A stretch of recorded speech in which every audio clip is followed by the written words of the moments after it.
That's fine. Yeah. Right, so we are in mitzvah zayin, at least in most books. Shelo lechol pesach na ומבושל. We're continuing on in the middle, discussing the Ramban's position on how it works when a mitzvah mentions more than one detail in one breath. Does it count as separate mitzvot, or is it part of the same mitzvah? Rob, would you like to read? Okay, so באמר, זיכרונו לברכה, כי בכל המצוות יהיה המניין כן. So he, I guess in Ramban, of best in memory, said, because in all the mitzvot, it will be like this. So here the word ki is just that. Okay. Yeah, that right. But in all the mitzvot, minyan ken, the counting works this way. Okay. שכל נפרטים בתורה אחד אחד והם דברים חלוקים נמנה ככל אחד למצווה אחת לחשבון המצוות. So everything that is nifratim set out, detailed in the Torah, one by one, and they're things chalukim. Is that from this chalek? Yeah. They're divisible or they're differentiated. Into parts of into individual mitzvot, into one mitzvah. No, you should read as if there were a comma there. Vehem dvarim chalukim nimne kol echad lemitzvah achat. Each one is counted. Okay. As a single mitzvah. Becheshbon mitzvot, in the accounting of the taryag. Yeah. Right. Kagon zeh dina ומבושל. So an example is the wasn't that something? That's what we're reading about. That's our title of our mitzvah, right? Yeah. Na ומבושל. Yeah. That's the kind of the one phrase here. Yeah. So keep going. Zed did na. Right. So it's weird like this. Keep going. So the dina וכן אתנן ומחיר ושאור ודבש וזילתם.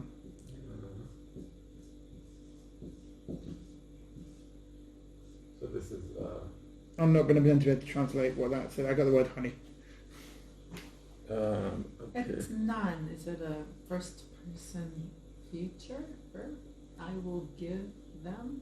Or no?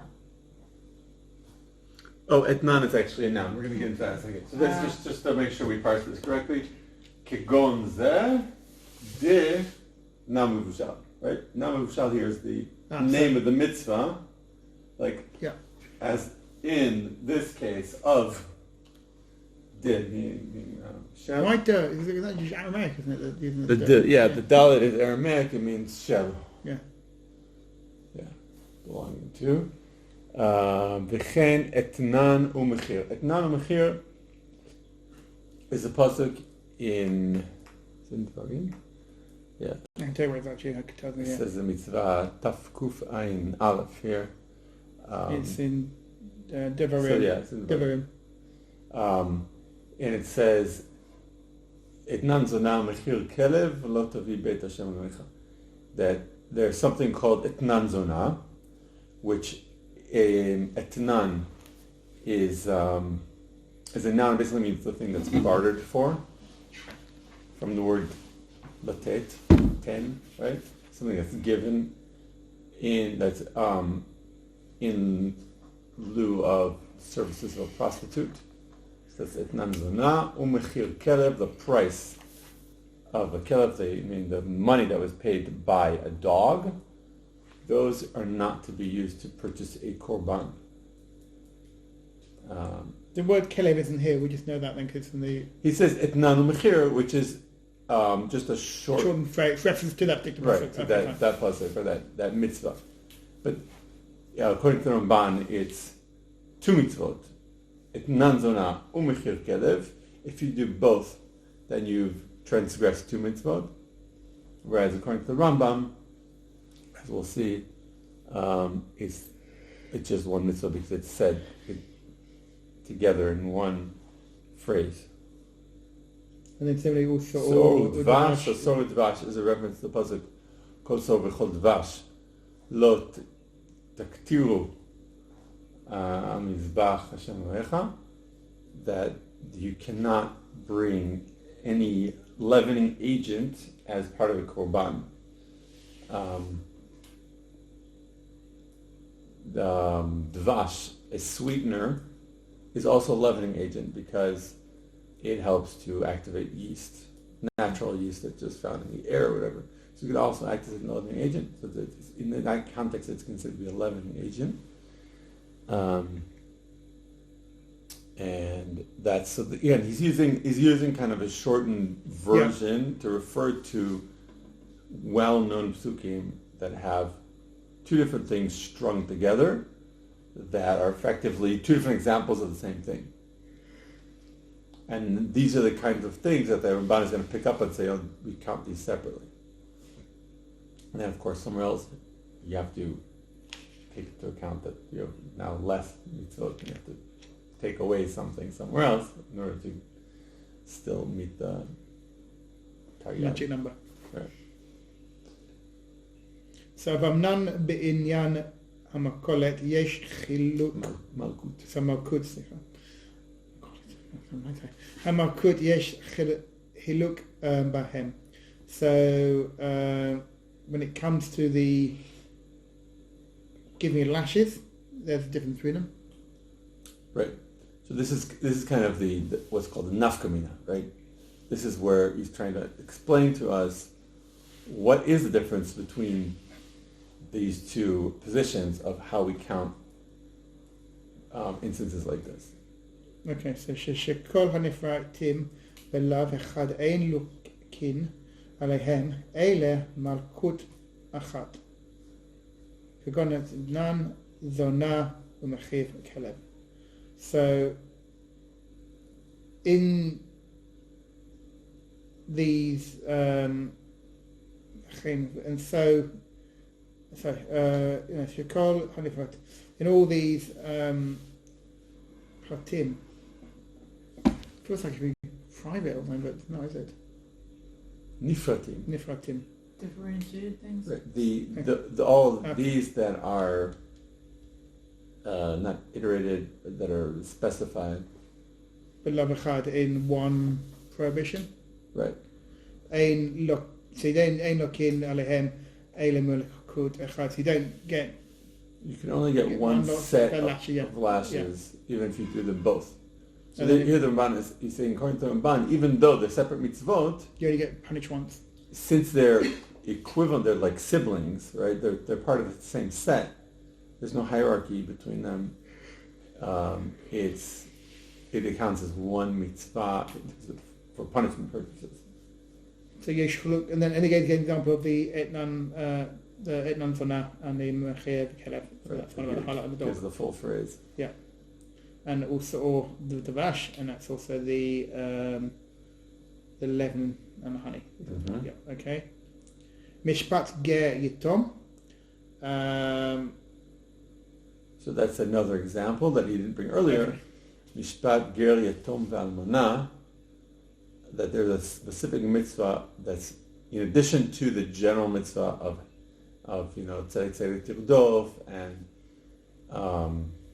shoftim v'shotrim titem b'sharecha, that the mishpat ger yatom v'almana, that their judgment, meaning in a court of law, a case involving ger yatom v'almana, right, an orphan, a widow, or a ger, there's a specific lav, mitzvah lo ta'aseh, not to misjudge them.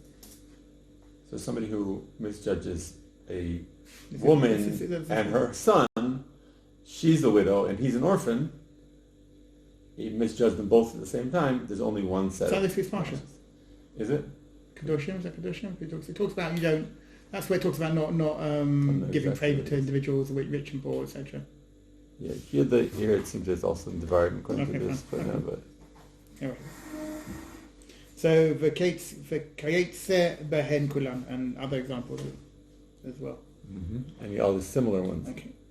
אבל הלווין שיש בהן כלל ופרטים בתחילה או בסוף, כגון זה הלו שפורט נע ובשל וכולל. So it then says, but for prohibitions where there are rules, different rules of differential rules, or something like that, or the klal ufratim. So this is a technical term referring to the. Oh, that's flashing my mistake. This is referring to the Yud Gimel Midot. We've mentioned before the. Yeah.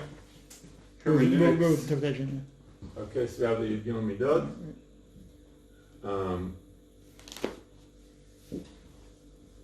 And the first one is klal ufrat, and immediately followed is prat uchla.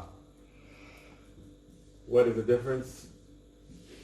The difference is whether the pasuk first mentions the klal, first the generalization, and then the details, the detailed cases, or the opposite.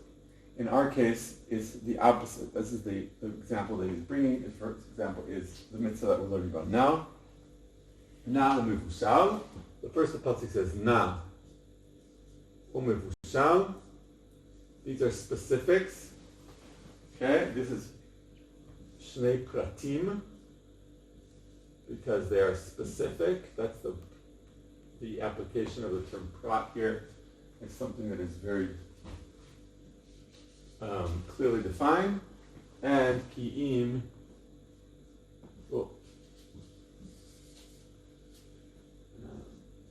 Ki'im. What does it say? Tzli Al tochlu ki'im tzli esh. So I'll just write ki'im tzli esh. That's fine. So ki'im tzli esh effectively is excluding anything that's not tzli esh. That is a klal, because that includes the first two.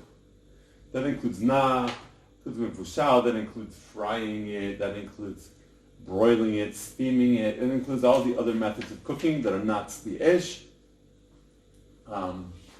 It's not barbecue, and therefore it's a klal, because there's actually, once you've said that, you've said everything. You don't need to add anything.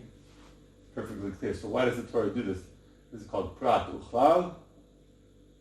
We always have something that we can learn from it, and in this case, we're pointing out a generality that we can learn from it. That when there's prat uchlal, there's a hierarchy going on, and therefore the pratim, each one is its own love. Meaning there's a tree here, right? There's this kind of thing going on. Here's one node, and then there are two nodes. So once you see that there are two nodes that have ascended or descended out of the one, then you see that they're separate lavim, and you get separate malkut for them. So if you have your korban pesach, and you half of it you boil and half of it you eat uncooked, undercooked, that's two malkuyot. So hence, are you saying ki im tzli esh is the seed, for a better word, and out that comes na'um v'shal, which are two separate expressions of that? Yeah. So that's one of the things that the Torah is trying to tell us by structuring it in that way. Is, like he says here, lavim sheyesh behem klal ufratim bitchila u'basof, meaning it doesn't matter that if it's klal uprat or prat uchlal, the order is irrelevant. כגון זה, וכן בנזיר, אחר כך פורץ, באלו כיוצא בהן, לוקים עליהם על כל אחד ואחד. That's what I skipped in a sentence. Yeah. We'll get there in a moment. But that's the differentiation between this case and a case like Mishpat Ger Yatom V'Almana, where we just have a bunch of siblings, right? If we say lo tater mishpat, that's a cloud. But in this case, it says mishpat ger yatam yamana, which is just 1, 2, 3 pratim. And there's no cloud in that puzzle. The cloud is somewhere else, not in that puzzle. It's not related. And how do we know when it's a cloud, when it's a when it's pratim? Because I mean, something might be obvious, but something it may be a scenario where it is. Well, it only Because I mean, kli im etzel eish. It says don't roast with fire. What about roasting with an oven? Is that still is that the same thing? I don't say that. Could there be another way to roast which without fire, or without fire which isn't roasting? You put your pan in the fire, and you boil it over the fire. Are you saying it's tzli and eish? Yeah. How do we know they are a cloud, one cloud as opposed to two pratim?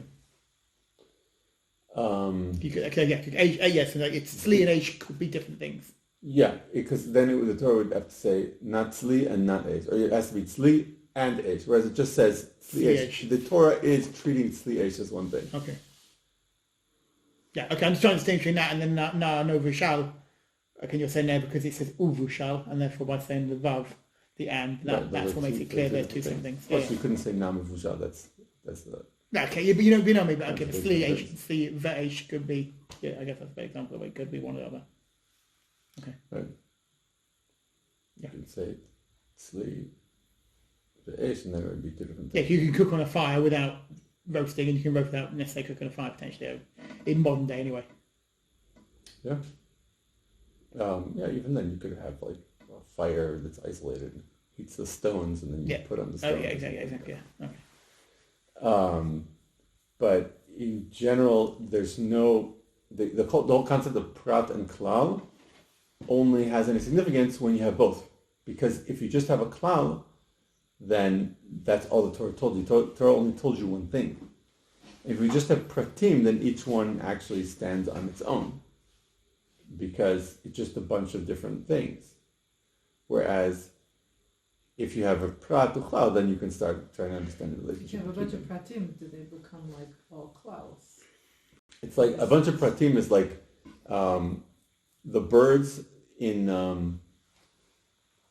the kosher mammals, right? The Torah says klal. It says what the rule is. It has to do its cut, it has to split hoof. And then there are a bunch of examples. Not the camel, and not the nevet, and not the shvancela, not the pig, and not, I said that in Hebrew because we don't know exactly what those animals are. And then there's a whole list of kosher animals, right? Whereas the birds, there's no klal.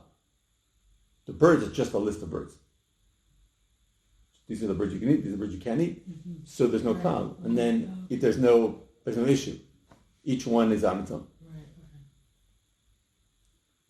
Are you therefore suggesting, though, in the context of kosher animals where there is a klal, and then lists out individual animals which are not kosher, each one's a prat, which would mean that if you were to eat a pig followed by a camel, followed by whatever, that would be, each one would be an individual, according to Ramban at least, would be an individual transgression, and punished separately.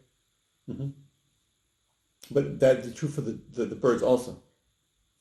Because the birds, it's not an issue of... Yeah, but the birds are not cloud, yeah. Cloud to frown, or anything like that, because there's no cloud at all for the birds.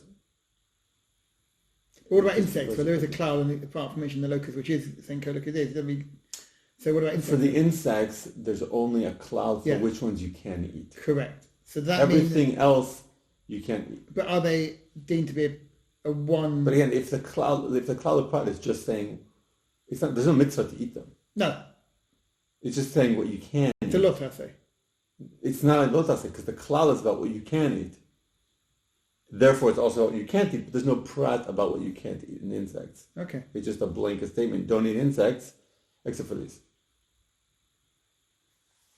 Right? Okay. I'm fine with there not being a mitzvah to eat insects. Yeah? I'm telling you. Yeah. Well, there is an instance of a mitzvah to eat insects. When is that? When there's a locust swarm that eats everything else, and the only thing left is to eat are the locusts. That's a lot of people say that's why we're allowed to eat locusts, because when they come through, there's nothing left to eat. I thought it was a certain type of locust. Well, it's not. It is. It's a bunch of different types. Oh, okay. It's 6 species, but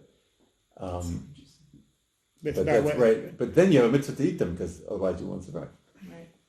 That's mitzvah. But then arguably that mitzvah applies to any food. If you're starving, That's sausage. you'd have mitzvah to eat that ham sandwich that there was as well, and you were going to die. So I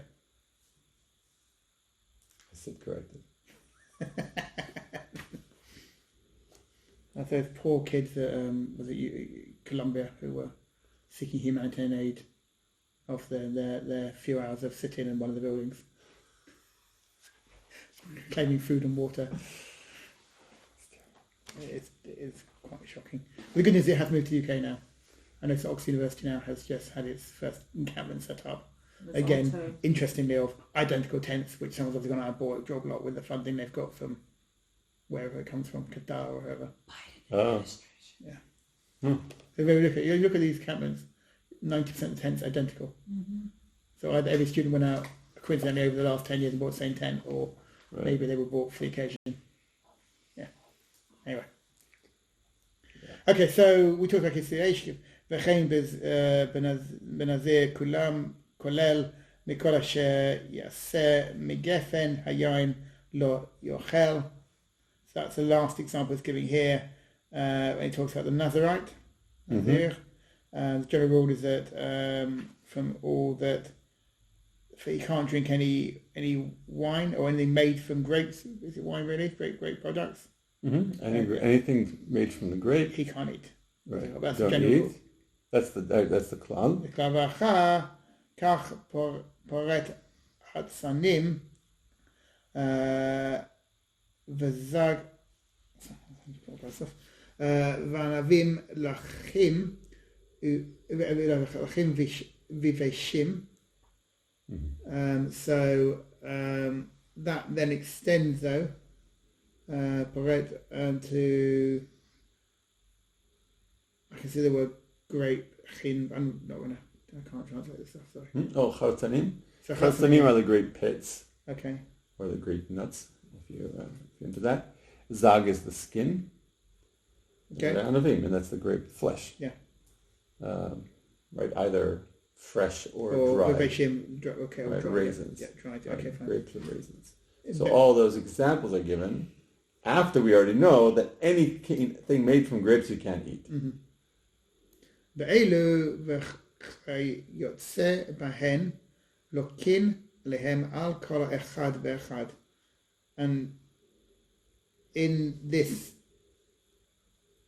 situation, In these cases, you get lashes in anything in with of its ilk, of similar stuff. You get lashes are applied for each one of the transgressions. Which I guess therefore means if you eat grapes and then eat the seeds and then eat the raisins and then drink a glass of wine. that's 4. Yeah. It's good time. But again, do we know... So let me ask a question quickly. It's given a general rule. It's given some specific exceptions general rule. No, not exceptions. Examples. No examples, but not a complete set of examples. So it actually doesn't say here. It talks about products from grapes you won't eat. So does it list wine separately first of all? Yes. Because wine's a bit of drinking. Yes, in the Giffen Hayayin. It seems to be implied at least. One reason I say that, because it's definitely implied from general rule. I've got a problem with that. My point was going to be the fact that wine is not specifically then called out in the example list. Is it only the examples which are punished individually, or is it those examples and anything else which may also fall in that category which isn't mentioned here? So my question clear, sorry. The question is clear. Yeah. So I'm saying these, I get that, you do any of you eat any of these, each one of these is a separate, so it's a separate punishment. Right. But if I do something else which isn't on my list here, Grappa. Yeah. Brandy. Fine. Yeah. Mm-hmm. Are those also, do they form the klal and therefore you get the once for everything, or are they part of the pratim? Yeah. I think the only difference is if you were to eat grapes and drink brandy together. That's the only question. Well, that would be a klal. Then is it once or twice? A grape soaked in brandy. I'm sure people eat that. Can't do that. Yeah. Well, you have to have a whole shiur of each. So. Yeah. Okay, but yeah, you drink the juice afterwards. Yeah. I don't know.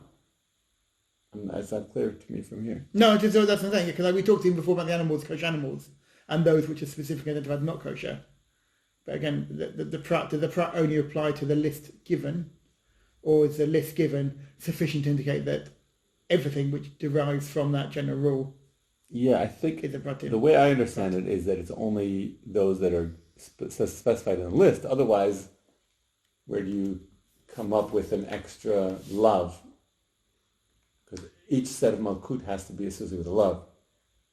But the love, so you could argue that love... If you say the love is the clown, yeah. Okay, so then you can do, if I drink brandy and grappa, there's no extra word in the pasuk you can pin this on. So there's only one set of malkut. Whereas the things that are specified are the ones that you can say, these are separate.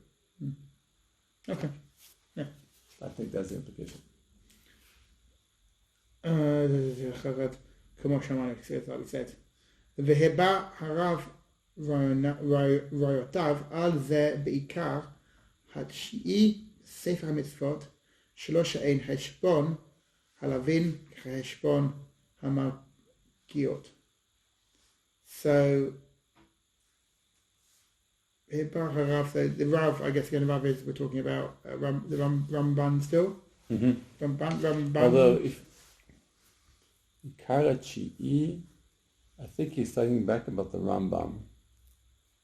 Rambam or Ramban? We're reading this is about the Ramban's thoughts in general at the moment.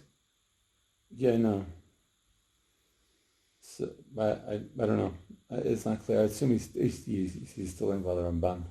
He's talking about the ninth principle, isn't he? Yeah, but the ninth principle sounds to me like the Rambam, but I don't remember there being. I guess I have to go back and look. Okay, so shlosh ein cheshbon, so there is not a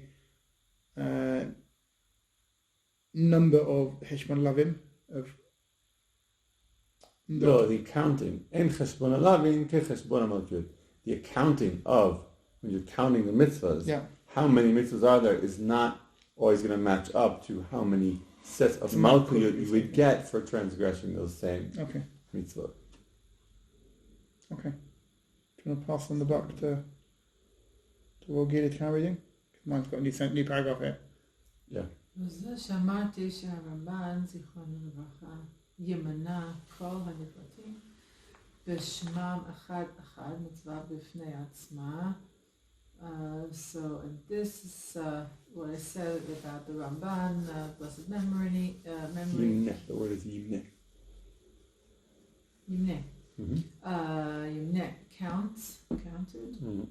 All of the details by name, each one at a time.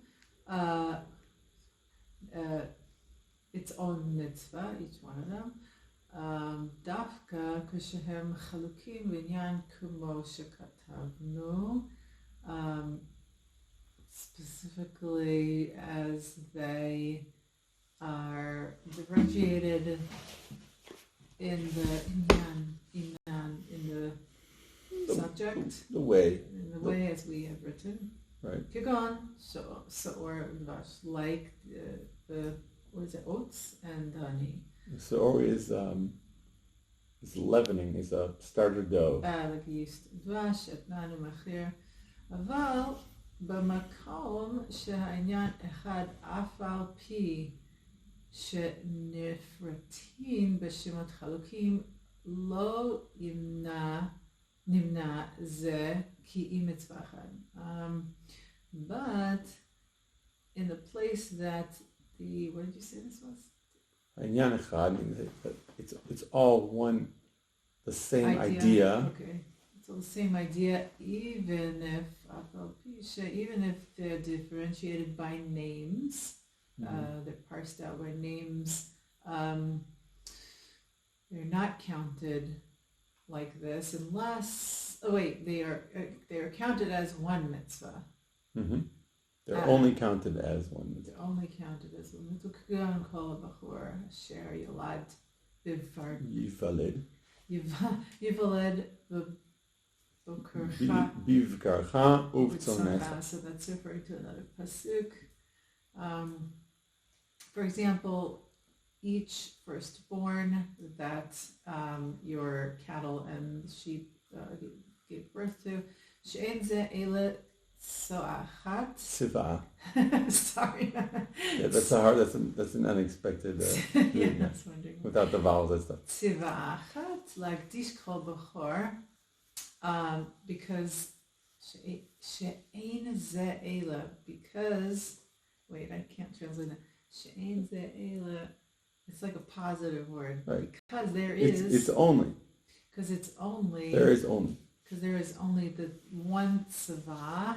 There's one actual mitzvah related to these examples. These are not separate mitzvot. These are just examples of the same mitzvah of the Kadesh Kol Bechor, right? We have the mitzvah of Kadesh Kol Bechor, of sanctifying the firstborn of our cattle and flocks, the what you would call it, farm animals, kosher farm animals, right? They all can become holy, the firstborns. And so the pasuk says, "Vivkarcha v'tzoncha." It's not a separate mitzvah. The cows and the sheep and the goats, they're not a separate mitzvah. They're all included as kosher So livestock. I struggle with that in a way, with how do I know that that's a klal which is all-encompassing, versus the one before when we said a nazir can't eat anything made from grapes, which was simply seen to be an all-encompassing mitzvah. What makes that the subsequent elements pratim, whereas the suggestion here is all part of a general mitzvah?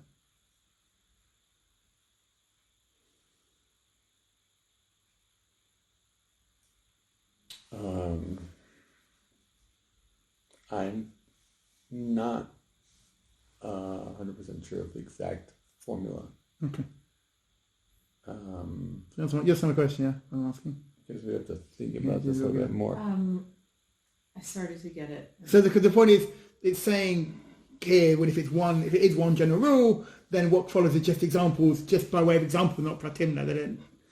So I'm saying, how do you know when a general rule is a general rule, and what follows are examples, and how do you know when it is a rule, a klal, which is followed by pratim? Because before we talked about the nazir not eating products made of grapes, and then we said the subsequent examples are pratim. How do we know that that is the case when here you have, again, what seems to be equally a general rule, a klal, followed by specific examples, but here the specific examples are just that, examples. I have a similar case in the Kiddush. It talks about keeping Shabbos. Ata ubincha ubitcha v'avdecha v'agercha v'uvhemtecha. Like, what happens if all of them sin? Like, Well, those are different people. Also, right? Have their own responsibility. They have their own. But you have some for yourself as well, though. Don't you? You're something for your son who's below the mitzvah, your daughter, unmarried daughter. Yeah, but they're not. You have some liability for them, but when they transgress, it's their transgression. It's not yours. You're not performing it, right? Unless you're letting them and you know about it, like a kid's on his phone on Shabbos, like, who's responsible for that? Well, once the kid's bar mitzvah, you're not responsible for anything. But that's why we say Baruch Shabbat. I did tell my kids that when the chicken dinner hit the last minute bar mitzvah, they weren't impressed. So you're on your own now. And before that. Okay, but yeah, that's so interesting to understand. Yeah, because it's a very simple statement being made here, which is, in theory, offering a distinguishing approach, but I can't quite understand what triggers that alternative approach. That's what I'm saying. Yeah. You got some homework, haven't you? No, this is a challenge. This gets even more challenging as we go down. You'll see another example. Here I can kind of understand it because he's saying like there's one mitzvah. The mitzvah is lekadesh bechorot. And then the Torah helps us out to understand what that means. Okay, Bakar, so on. It's actually, the Torah here is telling us what the specifics are of this mitzvah. But then, which animals does it apply to? There's one mitzvah. What does it apply to? Right? Let's put the kosher. We're given a general rule. Your animal will have split hooves and choose a card. Mm-hmm. By the way, the pig doesn't meet that. And by the way, now surely that's just me just giving some examples. I've given you a rule, and I'm now going to give some application for it. Just so you can get a feel. Here's a pig, and just you can see it chewing its cud, no sort of split hooves, no chewing card. No, that's different because that's a repetition. That's already been said. Whereas here, we're saying there's a mitzvah to do kiddusha bechorot. Who does it apply to? It doesn't say at the beginning who that applies to. Then there's another place where it says, okay, this mitzvah applies to bakar, tzon. So you know how to. But then back to the example of the grape products. Right. That brings us back to the grapes, where you've already told me anything coming from grapes. Yeah. Stay away from, and then okay, why do you need to read? So that's also repetitious. That's actually going along the same lines as the kosher animal, where there's some repetition going on because we have the klal and the prat doesn't actually add any more information. I got you. Okay. Whereas here you're saying here it does add. Okay, I can buy it so far. Right. But you're saying to me we're going to get something in a minute. I'm going to go, but I don't get it here. I sense that coming. Yeah. Good. Let's go on. Okay. hold on a second. Okay. והפרט אינו אלא ביור. Mm-hmm. It's just an elucidation, an explanation of the klal, right? There's the klal is the mitzvah, kadesh likol bechor, and then here this pasuk is giving us more information that's actually just explaining what that applies to. אוקיי, וכן וכל מעשר בקר וצאן, שאין זה אלא צבא אחת להפריש לתת מעשר מהבהמות אלו. Similarly. וכן is similarly. וכן, similarly, and all of the maaser, the tithings of cattle and sheep, that aren't but one mitzvah, that are one mitzvah, lafrish, to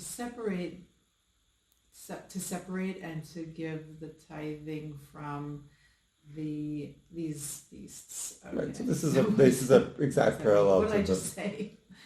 This is just an exact parallel to the previous example about the bechor and the maaser. So it's the same thing. There's a mitzvah to do the bechor. These are the animals that you do it from. There's a mitzvah to do maaser be'ima. These are the animals that you take it from. וכן שופטים ושוטרים שאין זה אלא שנעשה דין על פי אנשים אלה בצבא אחתי. Okay, so that I get this. So שופטים ושוטרים, judges and police people, it's one mitzvah because it's to make it's making judgment, so it's considered as one mitzvah. So this is the difficult example, right? The Sefer Chinuch is saying shoftim and shotrim are just the Torah applying the mitzvah of din. There's a mitzvah that's called din, right? That's to have a judicial branch. You have to have a judicial system. So how does the judicial system work? You have judges and you have enforcers, right? Shotrim, the police force. That's the That was we call the executive branch. That would seem to be examples of the din. They're the enforcement. To enforce din. Force, right, of the judges. The judge passes a judgment and then it has to be enforced. So they're part and parcel of the same system, but there's a somewhat of a leap here that's being made, I think, because the pasuk doesn't say that. The pasuk just says, "Shoftim v'shotrim titen lecha b'chol sharecha." The context of the pasuk is a whole bunch of mitzvot that are involved with the idea of din, the kind of the judicial system, but it's not self-evident that this is that it's the same as the maaser bakar vatzon. There, it's very clear. So that's it certainly makes sense what he's saying, but it's not as clearly laid out in that fashion. So, wait, hold on a second. So, if you did maaser from your bakar and then you did maaser from your tzon, did you do two mitzvahs or one? You did the same mitzvah twice. It's more about you didn't do two separate mitzvahs. It's more about if you don't do it from one and then don't do it from the other. No, Could that be a lotta sale? Because that's when you get subject to punishment. No, but here in this paragraph, we're just talking about how to count mitzvahs. Oh, I see. Okay, fine. First of all, the punishment was about the different hierarchies. Yes. That's where we... But it's relevant because it's when it comes to punishment, how many times you get punished, isn't it? Right. Yeah. But here there's a question of counting. How do you make the accounting of the mitzvot? And here he's giving examples where... So if you gave from your bakar and you didn't give from your tzon, you did a mitzvah. And if you gave from both, you did a mitzvah. You did two mitzvot. You do every time you give, you're doing a mitzvah, but it's the same mitzvah twice, right? Got it's it. Like... Mm-hmm. There's only 13 giving mitzvahs. tzedakah. There's 13 mitzvot, but you can do it 10,000 times. You walk down the street and you give tzedakah to 10 different people every time it's a mitzvah. Right. But it's the same mitzvah. They actually say it's better to give 10 silver coins than, 10 coin. Because it's 10 mitzvahs. Okay, good. All right, so finally, וכן, similarly, מאזני צדק, אבני צדק, איפת צדק, והיו צדק, והן צדק, שכל צבא אחת שלו משקר, someone else can translate this for me. Oh, okay. So this is the different examples of a general mitzvah of what's called tziduk midot, that you have honest business dealings when making measurements in your business dealings. You have moznei tzedek, which is a scale that has the two pans. Avnei tzedek are weight. Right. Avnei tzedek is a weight. Eifat tzedek is a dry measure, and the hin is a liquid measure. So all of these need to be precise and kept clean and checked. Well, Rashi also links it to the whole concept of judging fairly as well. He sort of links that line in his. It's part of. It's something individual. It's all part of the judging fairly. It's also about dealing fairly with others and not. Yeah. Right, there's on the individual level, and then on the... That's what I read. This is Parsha, so I'm learning Rashi, and I try to do it every day, and that was actually what I learned today. So. You must love this stuff as a lawyer. It's interesting. I actually find the Talmud more interesting in a way because of the different hierarchies in terms of the individuals as well, which is I always like. I know it's not quite right to the concept of you have your federal court, your state court, your whatever court, your Supreme Court, and each one trumps the other one as you go up the line, and the way in the Mishnah and Gemara, where you get that with depending when the rabbi comes from and what area he's in with it, he can trump. You can't disagree with a Rishonim if you're an Achronim, and you can't.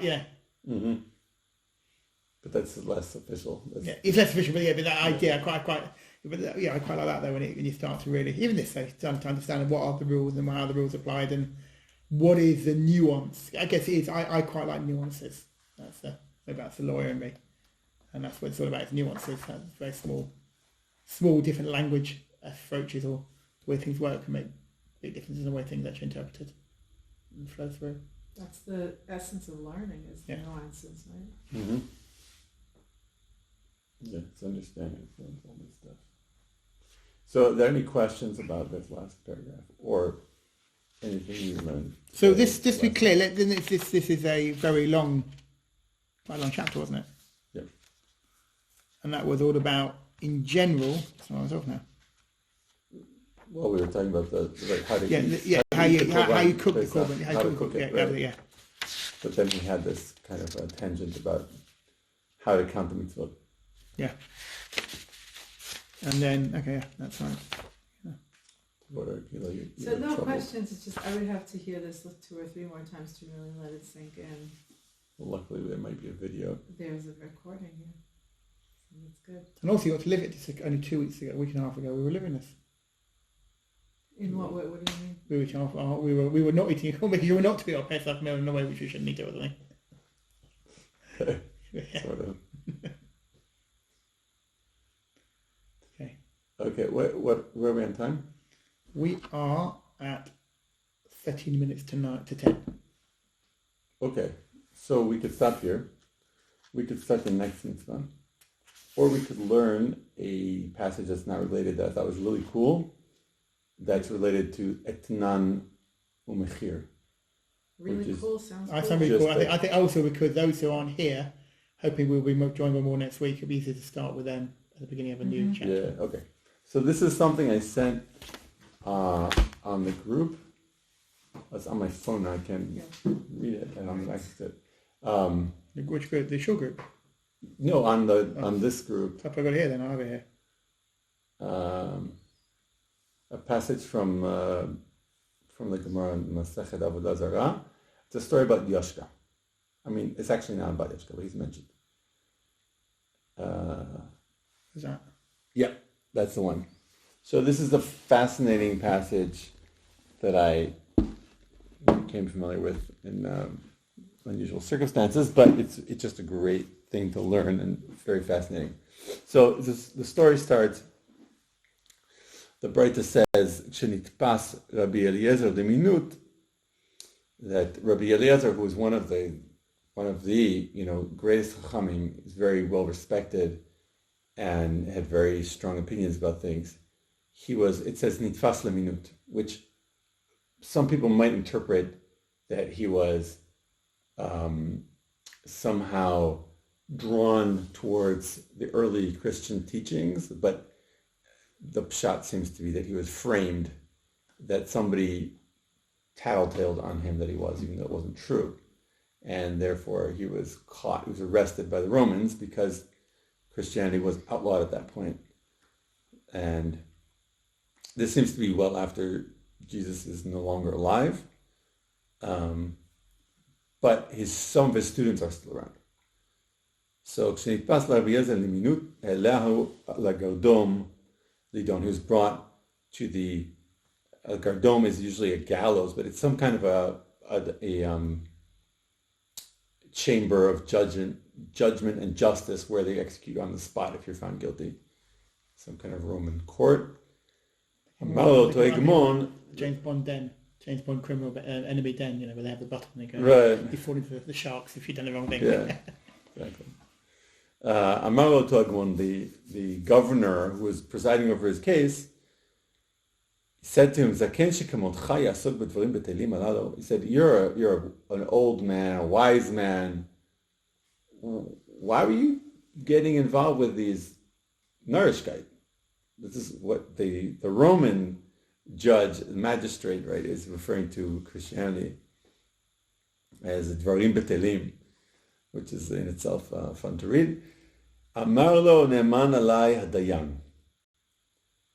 Rabbi Eliezer he didn't try to answer the inquiry. He just said, I have total faith in the judge that he'll pass fair judgment on me. I'm accepting whatever is going to be decreed. What's the word? Migzar.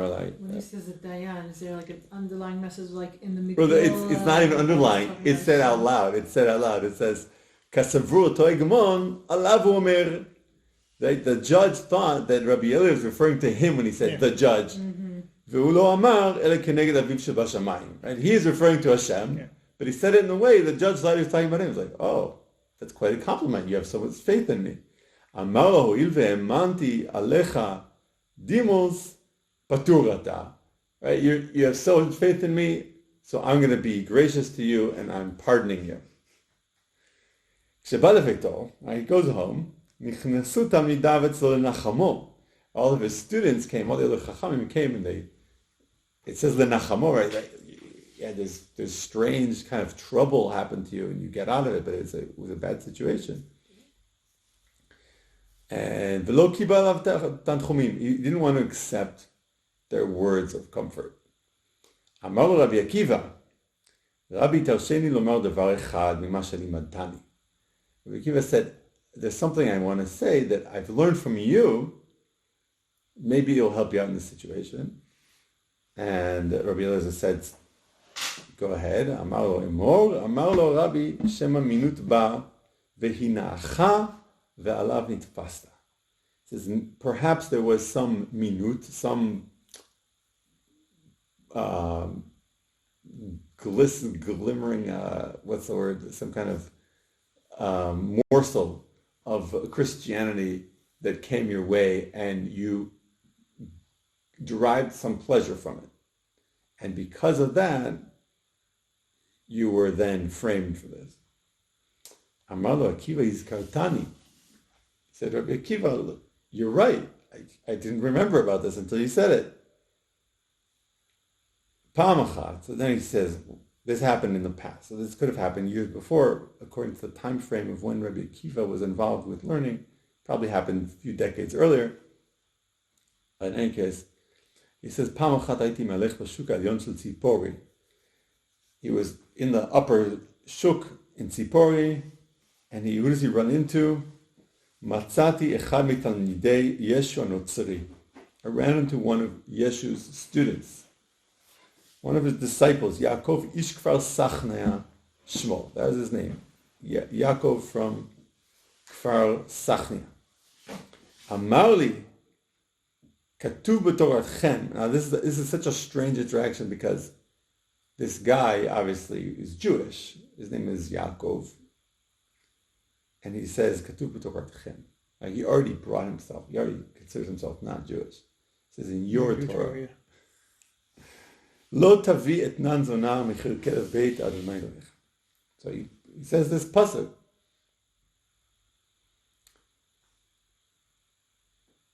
He asks a question, right? The pasuk says you can't bring etnan zona, right? This, whatever you traded for the services of a prostitute, or michir kelev, the money used to purchase the dog. I guess that you sold a dog to somebody. You take that money. Lo tavi beit Hashem Elokecha. Right? Literally says, don't bring it into the house of Hashem. And we understand that to mean, don't make a korban out of it. You can't make a korban from purchase a korban from it. Or if it was etnan zonah, it could be the animal itself.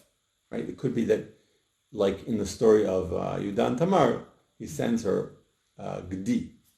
Right? He sends her an animal. That animal you can bring as a korban, why not?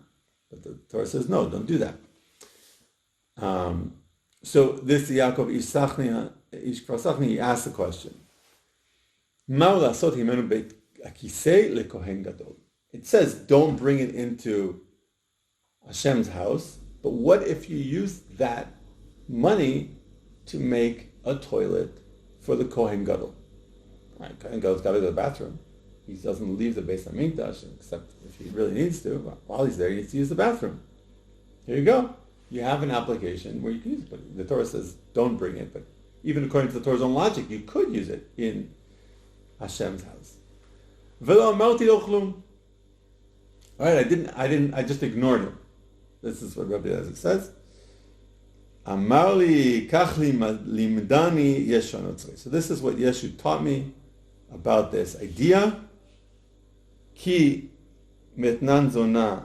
He's quoting a pasuk from the Navi Micha. The Tresar. Ki metnan zona. Kubatza vad etnan zona yashuvu mimakom hatinofet ba'u mimakom hatinofet yelechu. This is a pasuk disparaging people who involve themselves in these things, saying that there's nothing good will come of it, and it'll stay in a place of filth. Right? Mi etnan zona kubatza. It was gathered from this etnan zona, and that's where it's going to end up. Mi makom hatinofet ba'u. These things came from this filthy place, and that's where they'll end up. So he's connecting this pasuk. He's basing his idea on the pasuk in Micha. Kind of makes sense. Veheni'ani adavar, right? He says, and I thought it was cool. Like, oh, that's a cute idea.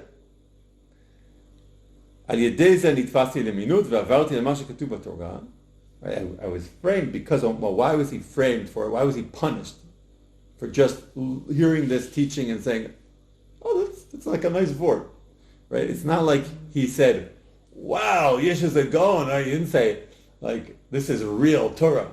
He said, Heni'ani adavar, which, cute idea. Yeah, it's just like, oh, that kind of makes sense. Like, all right.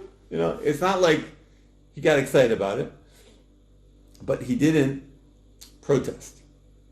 That's the point he's making here. Avarti al ma shekatuv b'Torah archek me'alei dirachecha zo minut.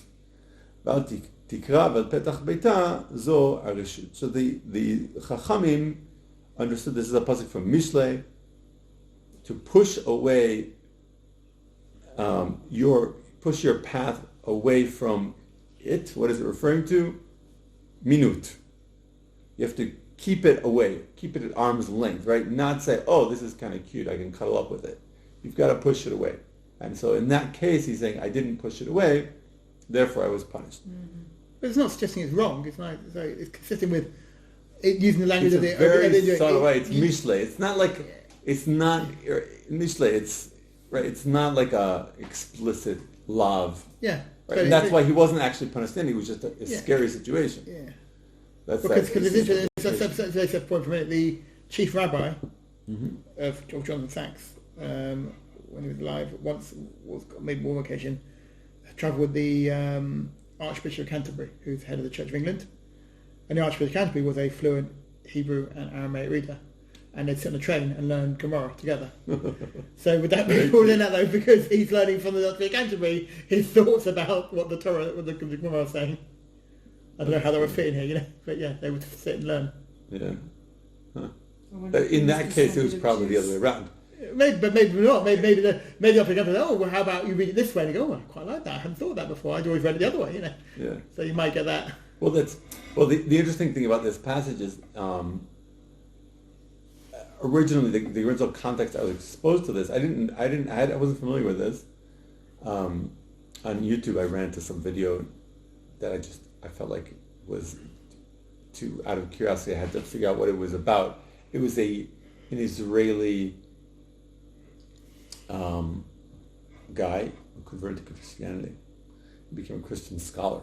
And he's giving a lecture, and he brings his Gemara, and then he tries to prove from this story that Rabbi Eliezer really appreciated Jesus. And he was like, admired him. I was like, that's ridiculous. That's not what it says. And then I was like, but what is going on here? It's like a very strange story, and there's no clear conclusion. And then I found that Rav Kook actually writes about it, and he writes that this idea of trying to bring the most, like something that's really despicable, into the Beis HaMikdash, and the Kohen Gadol will use it, right? It's like bringing it into the most holy place, the most holy application, but finding a place for even this despicable thing. He says, that's exactly what Christianity is about. It's about saying there are no boundaries. It's nothing in terms of actions. You can be, it's all the same, right? An excuse for bad things. It's saying that even the bad things, they're not really bad. They're just in the wrong place. You just have to accept it in the right way. You're reading it wrong. Here's a way you can read it, which would give us what we want. Yeah. So it was a very interesting reading into this idea that saying this is what Yeshu is going to say, because this is the way that was his whole thing, his whole conceptualization of morality, is that there are no real boundaries. Wow. Thank you. On that note. So that was cool. I just wanted to think, since we brought up the Etnan Zona, it came